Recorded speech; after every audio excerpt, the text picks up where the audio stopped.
Pada malam hari ini kita menyaksikan dan hadir untuk mendoakan ananda yang baru saja dihitan.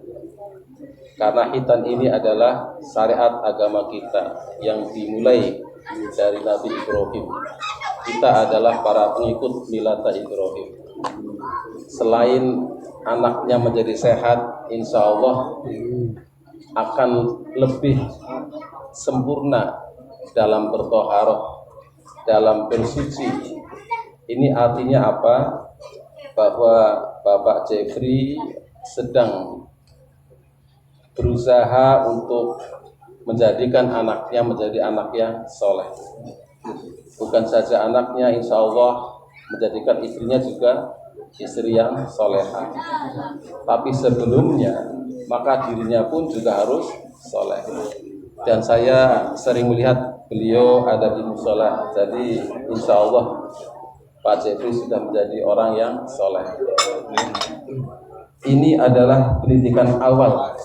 Hitan ini adalah pendidikan awal buat anak-anak kita, yang kemudian insya Allah dilanjutkan kepada pendidikan-pendidikan Islam lainnya, sehingga benar-benar akan mengerti agama Islam. Agama kita menyuruh kita untuk mendidik anak-anak kita mulai usia 7 tahun. Bahkan kalau dia nggak mau sholat, suruh disabet ya. Disabet itu umur 7 tahun. Kalau hitam biasanya umurnya berapa itu ya? 8. Kelas 3 ya, rata-rata kelas 3 4 ya. Iya. Itu artinya 10. Lebih dari 7 tahun. Jadi artinya harus mulai lebih ketat ya, lebih ketat. Pendidikan yang terbaik untuk latihan sholat adalah di musola. Oleh karena itu, insya Allah untuk anak-anak yang ada di Blok Serut, insya Allah nanti akan menjadi anak-anak yang soleh semuanya. Karena saya melihat banyak anak-anak yang aktif memakmurkan musola Ar-Rahmat, insya Allah. Bukan saja anak-anaknya, tapi juga bapak-bapaknya dan lingkungannya. Insya Allah lingkungan Blok Serut ini akan menjadi orang-orang yang soleh. Jamaah yang dirahmati Allah, ada sebuah kisah dari Umar Abdul Kafi. Beliau bertemu orang tua yang umurnya sekitar 60 tahun. Dilihatnya wajahnya tidak ada bekas sujud, berarti dia tidak berwudu. Karena ini seorang ulama besar, akhirnya dengan luwes bisa ngobrol gampang. Ditanyakan, kapan terakhir kali sampean sholat? Kapan terakhir kali sampean sholat? Lalu orang itu menjawab, sekitar 55 tahun yang lalu dia sholat. Itu artinya dia sholat ketika berumur 5 tahun. Ya. Kenapa sekarang nggak sholat? Sudah lama sekali nggak sholat. Dia bilang apa? Ketika sholat di masjid, di belakang shaf laki-laki, dia dihardik, dia diusir oleh orang laki-laki dewasa untuk sholat di belakang dengan kata-kata kasar. Sejak itu dia sakit hati dan benci untuk mendatangi musola. Sejak itulah dia tidak sholat. Dan akhirnya seperti itu, hatinya menjadi keras. Maka ini menjadi perhatian kita semuanya. Allah itu tidak menyuruh kita untuk menjadi orang suci, untuk puasa terus atau juga sholat terus, tidak. Karena kita diciptakan bukan untuk menjadi orang suci seperti malaikat. Kita diciptakan untuk kebanyakan tanpa disengaja, juga terkadang sengaja melakukan kesalahan, dosa ya. Bahkan Nabi Adam pun juga pernah berbuat dosa. Kalau Allah langsung menghukum manusia yang berbuat dosa, maka tidak ada orang yang masih tersisa di bumi ini, semuanya akan mati. Karena apa? Karena kita memang pendosa, banyak dosanya. Allah tidak meminta kita untuk tidak berbuat dosa, tidak, memang itu susah. Cuma kita disuruhnya bersegera minta ampun kepada Allah, bertobat. Maka kata-katanya adalah wasari'u ila maghfiratin min rabbikum wa jannatin ardhuha samawati wal ardu idzatil muttaqin. Ayolah segera bergegas menuju ampunan Tuhanmu. Ya, Allah ngerti kita itu banyak dosanya. Jadi disuruh, udahlah tobat saja. Aku ngerti kalian membuat banyak dosa-dosa. Gitu ya. Jadi sederhana saja. Ya. Jadi segera minta ampunan Tuhan. Kalau udah diampuni, Allah akan kasih surga. Ya. Jadi kita sebagai kepala keluarga pastikan bahwa istri kita, anak kita, insya Allah juga tetangga kita itu bisa masuk surga bersama-sama. Ku angkusakum wa ahlikum nar. Jagalah dirimu dan keluargamu.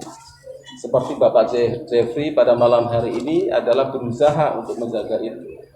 Itulah cinta sejati.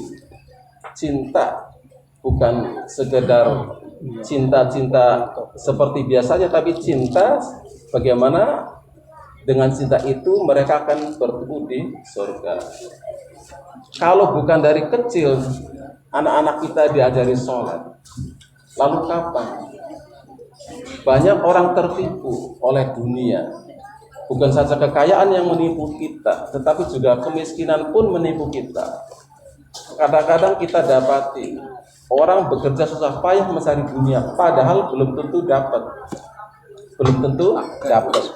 Tetapi meninggalkan hak-hak Allah, meninggalkan waktu-waktu kita untuk sujud kepada Allah, mencari dunia yang gak jelas, tapi berisiko meninggalkan tujuan akhirat.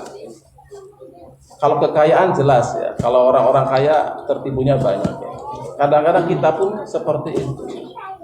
Kalau bukan sekarang kita mulai sholat, lalu kapan lagi? Kalau sudah tua, baru bertobat. Umur 60 baru bertobat. Itu sholatnya juga sudah gak bisa konsentrasi. Berdirinya sudah tidak bisa lama. Rukuknya juga sudah mulai goyang. Sujudnya juga gak bisa lama. Ya. Jadi kalau kita bertobat atau sholat, jangan tunggu kita tua, percuma, waktunya cuma sedikit. Lagi senang-senangnya sholat, kita sudah tidak bisa berdiri dengan baik. Jalannya pun harus pakai tekan. Jadi sebaik-baik waktu untuk sholat adalah ketika masih kecil, dilatih itu. Saya pernah ke daerah timur ya, menghadiri 40 hari meninggalnya seseorang di sana. Itu saya suruh tausiah untuk yang malam ke 40 hari ya. Saya tanya kepada orang di situ yang kenal almarhum itu. Ternyata orang itu tidak sholat. Seumur-umur tidak sholat. Sehingga saya bingung, saya mau ceramah apa? Mau tausiah apa? Karena saya pengen menyampaikan sholat, gitu ya. Karena Allah itu cuma menyuruh kita untuk sholat, bukan untuk yang lain. Sedekah kalau kita ada sisa, haji kalau kita mampu. Tapi sholat itu kewajiban kita. Bentuk terima kasih kita kepada Allah itu sholat. Saya ingin katakan itu, tapi si almarhum itu kan memang gak sholat, jadi agak menyinggung keluarganya. Cuma saya bilang begini, gitu ya. Seandainya kiamat itu besok pagi, maka si fulan ini tinggal di kuburan cuma 41 hari. Ya. Tetapi kalau kiamat itu 50 tahun lagi, 100 tahun lagi, atau 1000 tahun lagi, maka dia akan tinggal di kuburan lama sekali, lebih lama daripada usia dia di bumi. Dan orang-orang yang di kuburan itu minta, kalau ditanya minta dihidupan kembali. Nurodu fana lama haradi kuna na'mal. Ya Allah, kembalikan kami sehingga kami bisa melakukan amalan yang dulu tidak pernah dilakukan. Menyesal karena yang dulu nggak sholat pengennya sholat, yang dulu nggak sedekah pengennya sedekah, yang dulu kurang silaturahmi pengen silaturahmi, yang dulu nggak pernah tahlilan jadi ikut tahlilan, jadi nyesal. Jadi orang-orang yang nggak sholat itu nanti di kuburan sangat menyesal karena perintah Allah hanya kita suruh sholat gitu ya.